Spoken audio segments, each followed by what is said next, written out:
This is Franklin Rye, and welcome back to Political Spirits. We still stand for the proposition that the left and the right should have a few drinks and talk. Compromise is not a requirement. If those discussions result in us changing or even abandoning our positions, that's fine. If they don't, that's fine too. We just need to talk to each other. In that way, we can unify through speech. And if the discussion becomes a bit heated, at the end of the night, we should still be able to split up the bar tab and be on our way. So what are we going to talk about this week? Well, let's start with the amusing overreaction from the left, including the media, regarding President Trump's feeding the National Champion Clemson Tigers college football team in the White House with fast food burgers, fries, and pizza. The burgers and fries came from McDonald's, Wendy's, and Burger King, and the pizza from Domino's. The president paid for the food himself. The explanation White House Press Secretary Sarah Huckabee Sanders gave for substituting what would normally be a top-level or gourmet meal prepared by the White House staff was that the change was the result of the government shutdown, resulting in much of the White House staff being furloughed.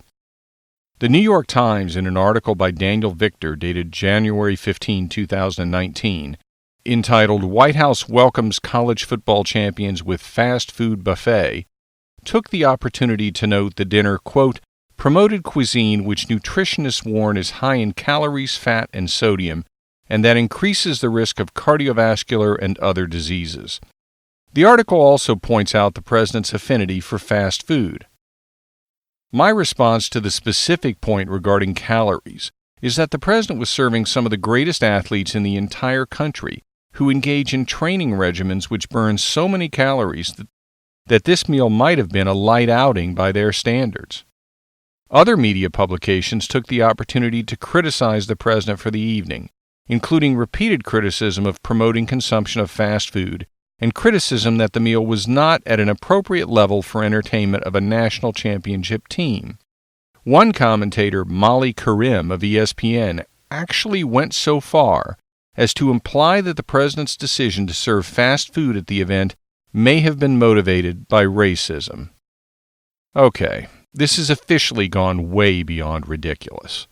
You might not remember, but on multiple occasions during his presidency, Barack Obama visited Washington-area hamburger joints, most commonly Five Guys, and would buy a burger and fries for himself, sometimes a meal for the reporter covering him, and usually some takeout to bring back to his staff. The press typically covered it the way you would cover a Hollywood celebrity going to a burger joint, focusing on details such as the fact that he does not put ketchup on his burger and that he does put jalapeno peppers on it. See July 13, 2009 coverage by Jim Iovino of NBC Channel 4 at NBCWashington.com and an article by Katie Zazima dated May 19, 2014 in the Washington Post entitled President Obama and Cheeseburgers, a Love Story. To nobody's surprise, the article is quite positive about President Obama and about Michelle Obama as well, noting that, quote, as Michelle has oh so accurately said, splurging is the key to life when you normally exercise and eat well, close quote. Now, clearly Barack Obama was and is thinner than Donald Trump, but President Obama was by no means a health nut given his smoking, something which the media rarely revealed. The disparity between the way the press has covered the two presidents' affinity for burgers is unfortunate, but unsurprising. The difference is particularly glaring when you consider that Five Guys was apparently President Obama's favorite burger joint, and the servings of French fries at Five Guys are so far beyond the content of even the old McDonald's supersized fries order that it virtually defies description. I typically don't get religious on this podcast, but if Jesus had fed the multitudes with a single serving of French fries from Five Guys, not only would it not have qualified as a miracle, but they might not have even been able to finish the order. Each Five Guys French fry order constitutes a meal unto itself. Don't get me wrong, I love the food at Five Guys. Their burgers are delicious and their French fries are exceptional, but the number of fries is staggering. Have you ever watched the Five Guys servers filling an order for French fries? They fill up a bucket that looks like a small popcorn serving at the local multiplex, And then they start flinging in extra fries into a paper bag like it's the end of the day and they're trying to get rid of their supply. But they do it every time. It reminds me of the onrush of cops at the end of Blues Brothers. There's just more and more until the line seems endless. The amount of French fries is so over the top, it seems like they should offer each serving with a paramedic and a crash cart. Clear! Radio/TV host Mark Simone took the opportunity on Twitter to point out the disparity in coverage, including that President Obama had been depicted as cool when he went to Five Guys. One person tweeted in response that Obama was acting like a normal citizen in going to the burger joint, talking with people and picking up the tab, but complained that Trump instead had hosted a championship team and served them cold processed food. I responded that if Trump had transported the entire team to Five Guys, she would have said, "What, doesn't he think they're good enough to eat in the White House?" That pretty much sums it up. People who don't like President Trump never give him credit or cut him any slack, and they don't see any disparity or unfairness or hypocrisy in the way that they treat him. It's unfortunate that such a disparity is more common now with ordinary citizens than it used to be, but it is truly disappointing that it is the rule, not the exception, with the media. Next topic.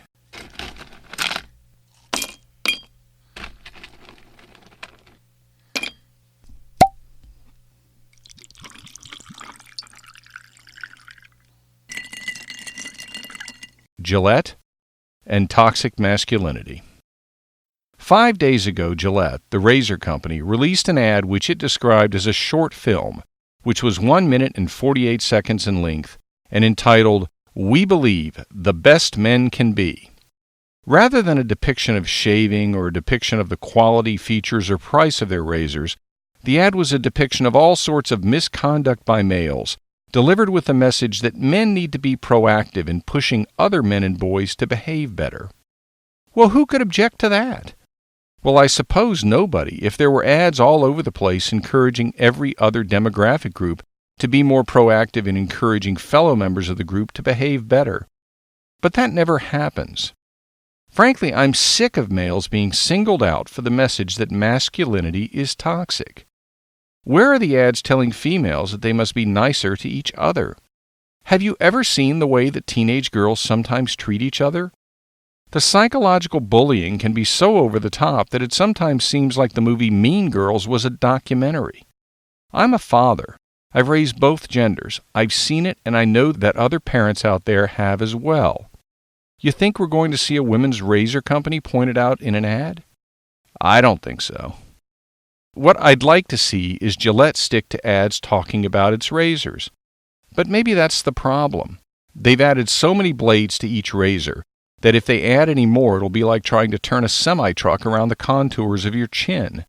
And frankly, the prices have gotten so out of control that the razors on the store shelves are locked up in virtual plastic safes behind additional locked plexiglass. When exactly did we reach the point that you have to consider a home equity loan if you want to buy a bunch of razor blades? You know what? Maybe that's why Gillette wants to talk about social justice issues instead of the product itself. But I'm sick of it. I'm sick of males being told that they're somehow fundamentally flawed. Masculinity is not toxic. Selfishness is toxic. Immorality is toxic. Criminality is toxic. As the famous psychologist and best-selling author Jordan Peterson has noted on multiple occasions, studies have repeatedly shown that criminality among young men is correlated to being raised in fatherless households. It's not the masculinity that's toxic, it's the lack of guidance of boys growing up by a father, a masculine figure. We don't need less masculinity, we need more of it. We need fathers in the home guiding their sons. Will you ever see a razor company, or any company for that matter, produce an ad which tells women they shouldn't have children out of wedlock, or which tells men that they should not leave their children and the mothers of their children because children need a father in the home? Unfortunately, I don't think we'll ever see it. As I say that, however, I recognize that I'm not being completely honest.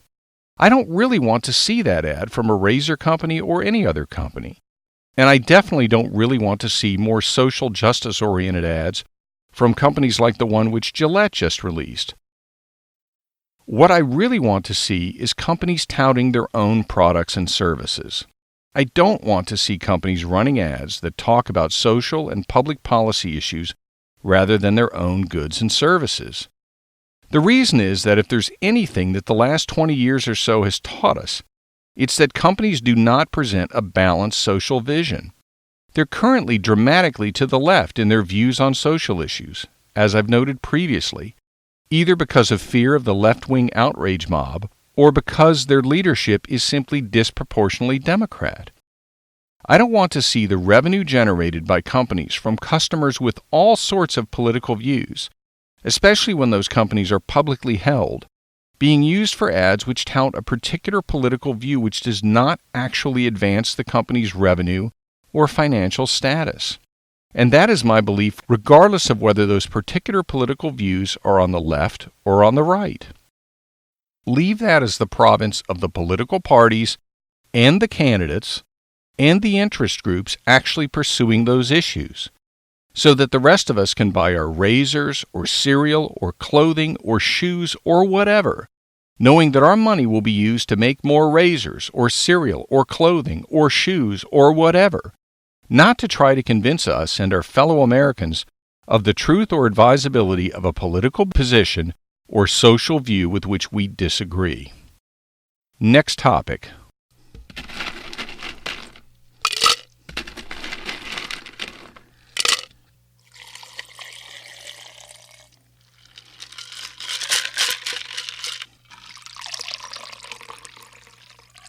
The wall.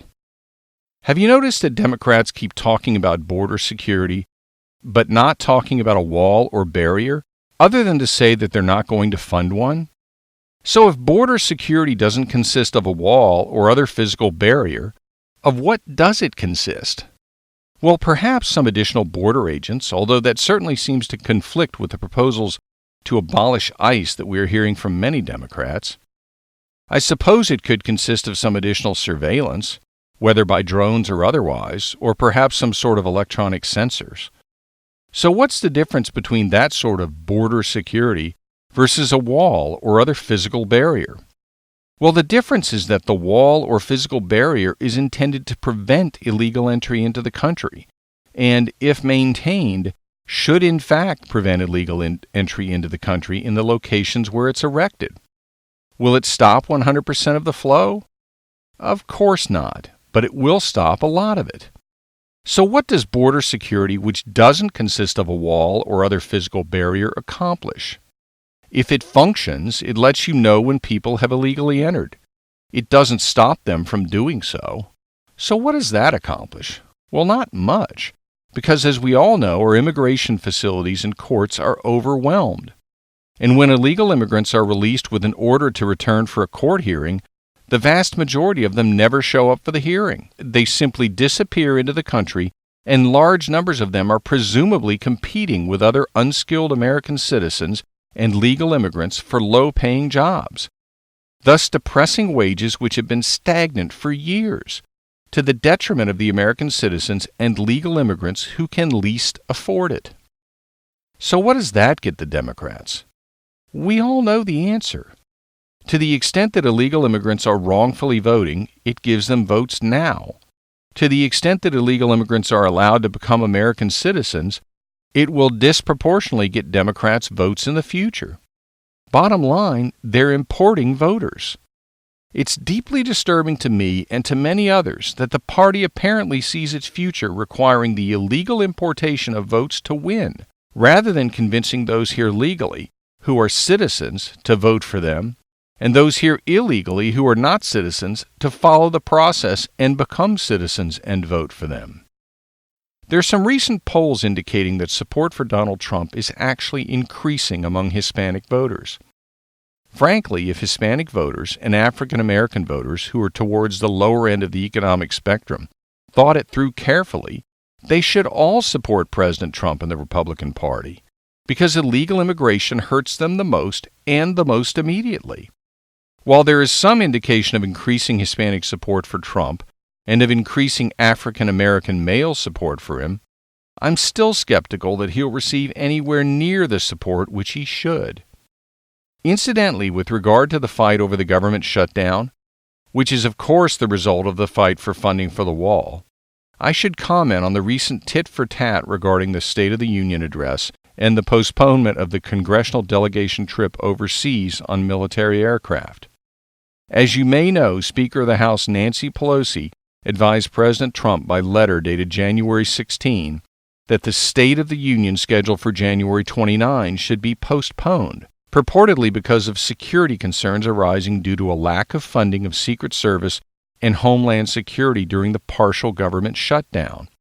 Since then, the Secret Service has disputed that there are any security problems associated with the speech because of the partial government shutdown.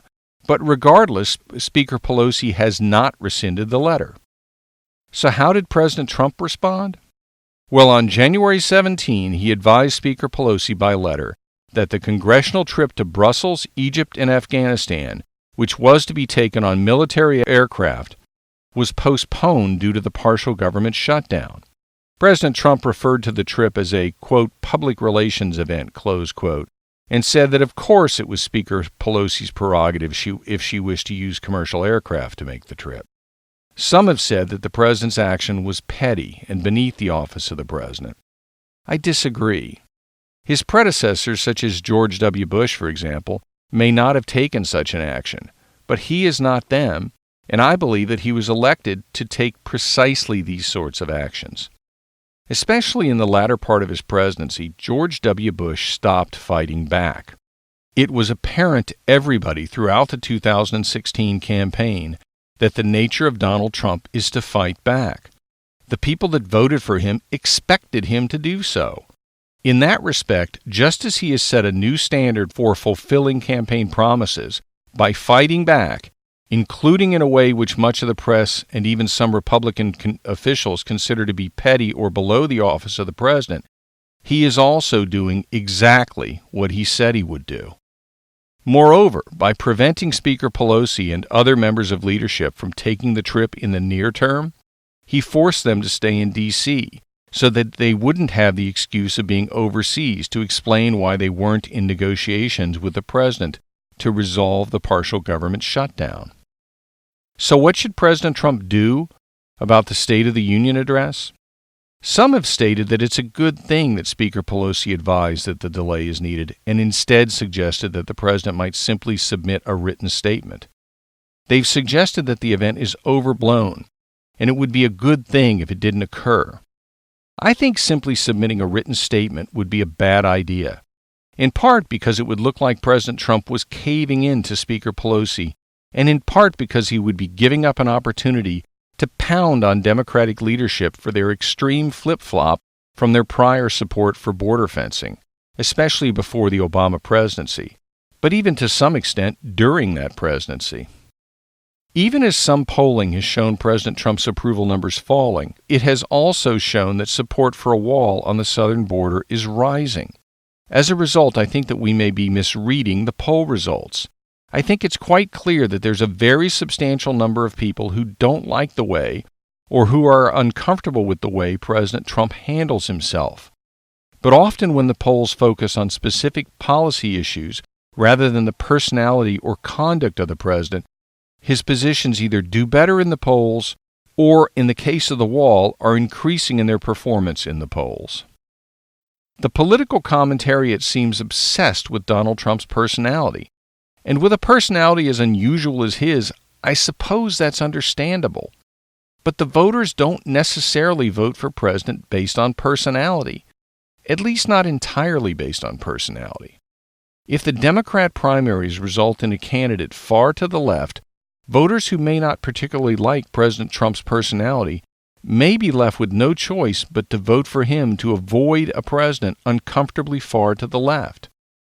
The commentators would be well advised to more carefully factor in the voters' views on multiple specific policy positions rather than simply looking at whether they view the president positively or negatively. So if the president shouldn't simply submit a written State of the Union address, what should he do? Some have suggested that he present his State of the Union address at a political rally somewhere in the heartland among core supporters. I don't like that idea because it takes away somewhat from the prestige of the event. Alternatively, others have suggested he simply deliver it from the Oval Office. That's an acceptable alternative, but it does seem somewhat like a flashback to the recent Oval Office address we heard, and it makes it that much more clear that Speaker Pelosi did force a change.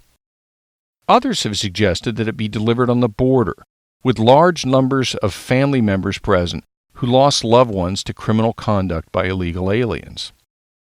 That is its advantages, but I suspect it would be quite difficult to arrange and subject to criticism that scarce government resources during a partial government shutdown were diverted to focus on setting up the event. I understand that Senate Majority Leader Mitch McConnell is investigating whether he can extend the invite to deliver the State of the Union address from the Senate chamber rather than the House, and whether the chamber could accommodate a joint session of the entire Congress.